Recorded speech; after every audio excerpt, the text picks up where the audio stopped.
आज है 29 जुलाई दिन सोमवार। खबरों की ओर बढ़ने से पहले एक नजर सुर्खियों पर। रोहतास और जमुई में करोड़ों के खनिज भंडार की नीलामी को मिली मंजूरी। वीटीआर में बाघों की संख्या में वृद्धि के मिले संकेत। किसानों को कृषि कार्य के लिए 14 घंटे बिजली उपलब्ध करवाने के सीएम नीतीश ने दिए आदेश।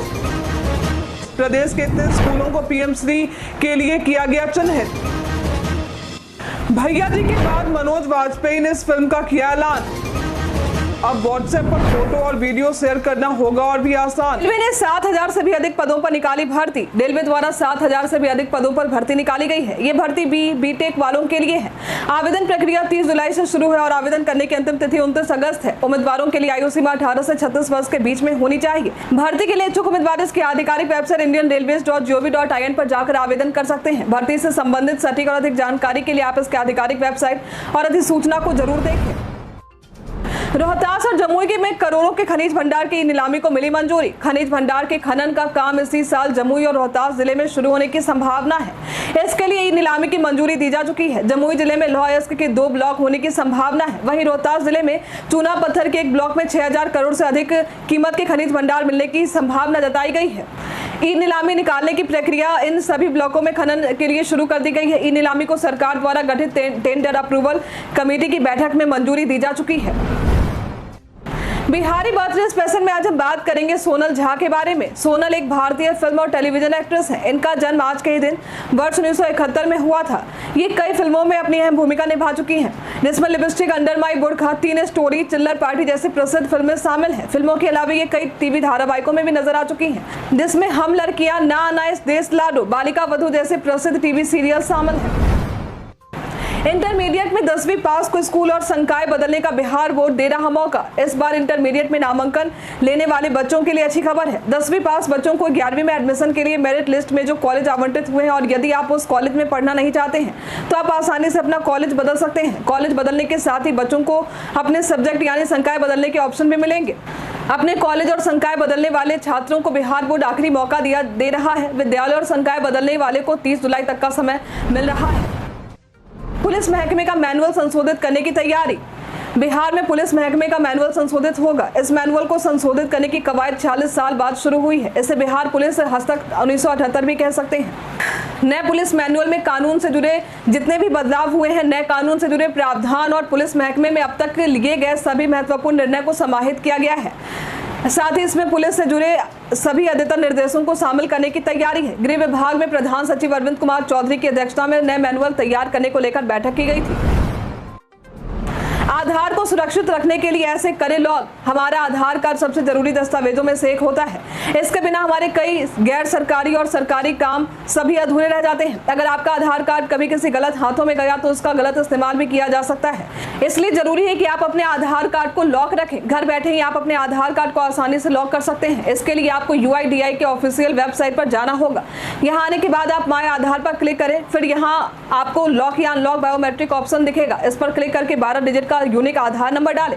इसके कैप्चा को वेरीफाई करने के बाद सेंड OTP पर क्लिक करें। यहाँ OTP डालकर लॉगिन करें। फिर लॉक या अनलॉक बायोमेट्रिक पर क्लिक कर कंफर्म करें। ऐसा करते ही आपका आधार कार्ड लॉक हो जाएगा। आगे आधार कार्ड का इस्तेमाल करने के दौरान इसी प्रोसेस से ऐसे अनलॉक कर सकते हैं। अब व्हाट्सएप पर फोटो और वीडियो शेयर करना होगा और भी आसान। व्हाट्सएप अपने यूजर एक्सपीरियंस को मजेदार बनाने के लिए लगातार कई तरह के फीचर लेकर आता है। अब एक बार फिर से व्हाट्सएप नए अपडेट के साथ एक नया फीचर लेकर आने वाला है, जिससे फोटो और वीडियो शेयर करने के एक्सपीरियंस पूरी तरह से बदल जाएंगे। इस नए फीचर के तहत अब आपको गैलरी में अपने फोटोज और वीडियोज ढूंढने में परेशानी नहीं होगी, क्योंकि व्हाट्सएप नए एल्बम पिकर फीचर की टेस्टिंग कर रहा है। इसके तहत आप एक एल्बम से दूसरे एल्बम में आसानी से स्विच कर सकेंगे और आसानी से अपने फोटो वीडियो सेलेक्ट कर पाएंगे। प्रदेश के इतने स्कूलों को पीएम श्री योजना के लिए किया गया चिन्हित। पीएम श्री का दर्जा देने की कवायद राज्य के सभी सरकारी स्कूलों में शुरू की जा चुकी है। प्रदेश में 17,046 स्कूलों को चिन्हित किया गया है। इन सभी स्कूलों को पीएम श्री का दर्जा दिया जाएगा। जब इन स्कूलों को पीएम श्री का दर्जा मिल जाएगा तब स्कूल के विकास पर केंद्र सरकार खर्च करेगी। इन स्कूलों के नाम पर आगे पीएम श्री शब्द भी लगाए जाएंगे। राजधानी पटना में इसके लिए 581 स्कूलों का चयन हुआ है। इसकी जानकारी पटना जिला शिक्षा कार्यालय से मिली। स्नातक कोटे की तिरहुत सीट से होगा उपचुनाव। स्नातक कोटे की तिरहुत सीट पर विधानसभा में रिक्त है। निर्वाचन आयोग द्वारा इस सीट पर उपचुनाव करने की तैयारी की जा रही है। सोमवार को यानी आज नई मतदाता सूची बनाने के लिए पहली सार्वजनिक नोटिस जारी की जाएगी। मालूम हो कि सीट से देवेश चंद्र ठाकुर प्रतिनिधित्व कर रहे थे। देवेश चंद्र ठाकुर परिषद के सभापति भी थे, लेकिन लोकसभा चुनाव में सीतामढ़ी से संसद का चुनाव जीतने के बाद इन्होंने विधान परिषद से इस्तीफा दे दिया। तो अब निर्वाचन आयोग इस सीट पर उपचुनाव करवाने की तैयारी कर रहा है। किसानों को कृषि कार्य के लिए 14 घंटे बिजली उपलब्ध करवाने के सीएम नीतीश ने दिया आदेश। सीएम नीतीश ने किसानों को कृषि कार्य के लिए 14 घंटे बिजली उपलब्ध करवाने के आदेश दिए हैं। इसके लिए बिजली कंपनी ने कई स्तरों पर मॉनिटरिंग की व्यवस्था शुरू कर दी है। किस फीडर से किसानों को कृषि कार्य के लिए कितनी बिजली जा रही है, इसके लिए जिलों के डीएम से लेकर डिवीजन स्तर पर काम कर रहे इंजीनियरों को इस बात के अनुश्रवण की जिम्मेदारी मिली है। इसका अपडेट हर दिन को मुख्यालय स्तर पर लिया जाएगा। बिहार में 1354 कृषि फीडर है। ये संख्या South Bihar Power Distribution Company Limited और North Bihar Power Distribution Company Limited दोनों को मिलाकर बताई गई है। किसानों को कृषि कार्य के लिए इसी के माध्यम से सुबह 5 बजे से शाम के 7 बजे तक बिजली दी जाएगी। खराब बेंच डेस्क देने के कारण शिक्षा विभाग ने 2 एजेंसियों को किया ब्लैकलिस्टेड। शिक्षा विभाग ने 2 एजेंसियों पर आर्थिक दंड लगाए हैं, क्योंकि दोनों एजेंसियों ने स्कूलों में घटिया बेंच डेस्क की आपूर्ति की थी। एजेंसी ने स्कूल की जो बेंच डेस्क की सामग्री उपलब्ध करवाई थी वो तुरंत खराब हो गया, जिस वजह से इन एजेंसियों को शिक्षा विभाग ने ब्लैकलिस्टेड कर दिया। विभाग से जो रिपोर्ट मिली है उसमें पता चला है कि स्कूलों को बेंच डेस्क की आपूर्ति करने के बाद 7,07,328 बेंच डेस्क की जांच की गई थी, जिसमें 14,297 बेंच डेस्क की गुणवत्ता मानक अनुरूप नहीं थी। भैया जी के बाद मनोज वाजपेयी ने इस फिल्म का किया ऐलान। बिहार से अपना संबंध रखने वाले बॉलीवुड अभिनेता मनोज वाजपेयी अपनी शानदार एक्टिंग के लिए सभी के बीच जाने जाते हैं। अभी हाल में इनके फिल्म भैया जी लोगों के बीच काफी पसंद की जा रही है। अब इसी बीच मनोज वाजपेयी ने एक और नई फिल्म के लिए साइन कर दिया है। मनोज वाजपेयी की ये नई फिल्म कोर्ट रूम ड्रामा पर बेस्ड होगी। बहुत जल्द इस फिल्म के टाइटल का ऐलान भी कर दिया जाएगा। इस फिल्म की प्रोड्यूसर मनोज वाजपेयी की पत्नी शबाना राजा वाजपेयी है। इनके जन्मदिन के अवसर पर ही इस फिल्म का ऐलान किया गया है। बिहार पर्यटन में आज हम बात करेंगे मछली तालाब के बारे में। ये तालाब बिहार के मुंगेर में स्थित है। इसे लोग गोयनका शिवालय के नाम से भी जानते हैं। कई श्रद्धालु शिवालय में पूजा अर्चना करने पहुंचते हैं। ये एक बड़े तालाब के बीच में बनाया गया है। इसमें कई सुंदर मछलियां आपको देखने को मिल जाएंगी। इस मंदिर को संगमरमर की चट्टान से बनाया गया है, जो देखने में बड़ी खूबसूरत लगती हैं। यहाँ एक ग्रीन हाउस के साथ बगीचा भी है, जहाँ लोग अच्छा समय व्यतीत कर सकते हैं। आप चाहें तो यहाँ घूमने जा सकते हैं। अब स्कूल के समय ट्रक और ट्रैक्टर जैसी गाड़ियों का नहीं होगा परिचालन। बिहार में लगातार सड़क हादसे को देखते हुए बिहार सरकार ने बड़ा फैसला लिया है। इस फैसले के तहत तय किया गया है कि राज्य के अंदर स्कूल टाइम के दौरान ट्रैक्टर, ट्रक और माल ढोने वाली गाड़ी नहीं चलेंगे। परिवहन विभाग द्वारा इसे लेकर एक पत्र भी जारी किया गया है और सभी डीएम और एसपी के पास भेजने की तैयारी है। आपको बता दें कि स्कूल टाइमिंग के समय सड़कों पर स्कूली गाड़ियां अधिक होती हैं, जिससे ट्रक, ट्रैक्टर या अन्य गाड़ियों से दुर्घटना की आशंका बढ़ जाती है। जिस वजह से स्कूल के समय में इन वाहनों का परिचालन पर रोक लगा दी गई है।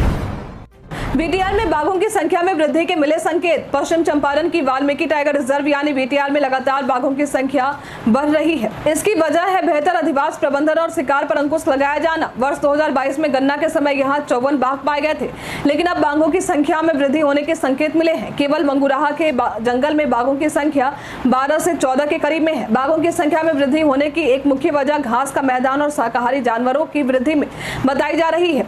क्षेत्र निदेशक डॉक्टर नेसा मनी ने बताया कि संख्या में वृद्धि के लिए घास के मैदान बढ़ाने के साथ साथ उसकी सुरक्षा व्यवस्था दुरुस्त कर दी जाए। तनिष्क के शोरूम से हुए लूटकांड के मामले में 5 अभियुक्त आए हिरासत में। पूर्णिया में तनिष्क के शोरूम में करीब 2 करोड़ रुपए के आभूषण की लूट की गई थी।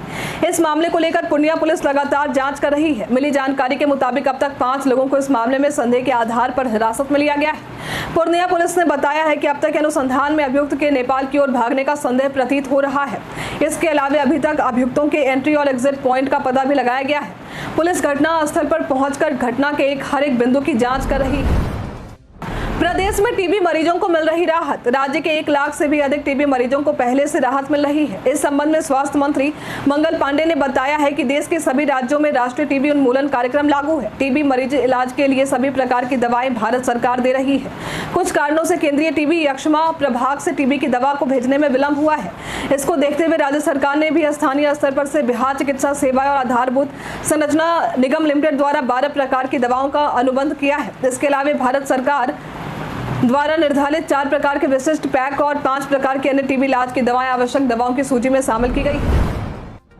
पेरिस ओलंपिक में ब्रॉन्ज मेडल जीतने पर सीएम नीतीश ने मनु भाकर को दी बधाई। भारत की महिला निशानेबाज मनु भाकर ने पेरिस ओलंपिक में 10 मीटर एयर पिस्टल में ब्रॉन्ज मेडल जीतकर देश का मान बढ़ाया है। इस अवसर पर बिहार के मुख्यमंत्री नीतीश कुमार ने भी महिला निशानेबाज को बधाई दी और शुभकामनाएं दी हैं। साथ ही मनु भाकर के उज्जवल भविष्य की कामना की है। नीतीश कुमार ने कहा है कि देश की बेटी मनु भाकर ने ओलंपिक खेल के एयर पिस्टल में कांस्य पदक जीतकर शूटिंग प्रतियोगिता के इतिहास में अपनी नई पहचान बनाई है। ये भारत ओलंपिक इतिहास के शूटिंग में मेडल दिलाने वाली पहली भारतीय महिला बनी।